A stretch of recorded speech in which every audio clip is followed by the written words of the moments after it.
Okay. I'm Jeffrey Yaskin. I work for Google, and I'm representing the Privacy Principles Task Force today to tell you about the document we're writing. It is an elaboration of the ethical web principle about privacy. So it kind of fits into the framework that we already have. We had a bunch of goals when we started writing it. First, engineers do best when we know our constraints when we're starting to design something. And so we tried to write those down so that everyone knows what we're aiming at. Second, when people are reviewing web APIs, we wanted to give them something of a checklist to go through to figure out if the API is doing a good job. Third, the web has a bunch of norms that are kind of different from other platforms. And so we wanted to try to explain those to people writing websites and to civil society groups and governments. And finally, we know that we are going to continue discussing and arguing about privacy. And we wanted to define some common ground and terminology so that those arguments go well and we understand each other. We did not want to override any of the other ethical principles. So a couple places in our document say, like, when there's disagreement or apparent disagreement between a privacy principle and another ethical principle, our document doesn't necessarily win. We're basically done with the content of the document. We're still fixing a bunch of comments we got during wide review. We are copy editing, removing a lot of things, trying to make it more understandable. We're hoping that we will be done and able to hand it off to the TAG later this year so that they can maintain it in the long run. And eventually, we're hoping that this document can become a W3C statement. So what's the document shaped like? It's got two main sections. First, describing the background knowledge and beliefs that kind of guide the rest of the principles, and then the principles themselves. It wasn't always obvious what should be a background knowledge versus a principle. But right now, this section has a description of the idea that information flows need to be governed collectively, not just decided on by a single vendor. We want to support human autonomy, which has a bunch of implications for how we ask for consent and how we set defaults. User agents have some duties to their users.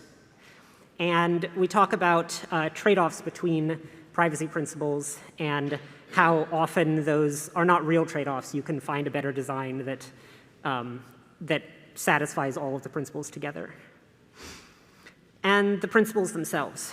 Note that the stuff you see on the slide is very compressed. There's a lot more nuance in the document. But we say that user agents need to help users pick the identity they want to present to each site they visit, that web APIs and websites need to minimize the data they send to achieve their users' goals, that new APIs need to guard data that they expose at least as well as the old APIs did, that some information is sensitive, but it can be hard to figure out what. That differs depending on the particular user, so it's hard to predict. People have some rights about their data. De-identifying data is a good idea, but is difficult. And so we talk about a little bit of the ways to manage that. Groups have some of their own privacy interests, and asking an individual to consent to something can reveal information about other members of the group that didn't consent. And so we talk about a little about how to manage that. Even though user agents are picked by device owners, they have an obligation to the users in addition to the device owners. You can't just sacrifice the user's interests when the device owner asks you to. We need to try to design in ways to protect people from abuse, both in websites and in API design when that's possible. Vulnerable people often need to turn on more privacy settings to protect themselves and make their web browsing safe. And so websites need to work well when people turn on those settings, and especially need to not retaliate against people who do turn on those settings. We also have in the vulnerable people section, we discuss the super complicated area of children and the trade-offs between parents and children and how you can manage that. We talk about how to request consent in ways that respect people and get and understand what they actually wanted instead of just having them click yes. Notifications should not interrupt people in ways they don't want. And users should be able to choose the data that they send instead of just saying yes or no to some data that was predefined. So we would appreciate your help. Please read our document.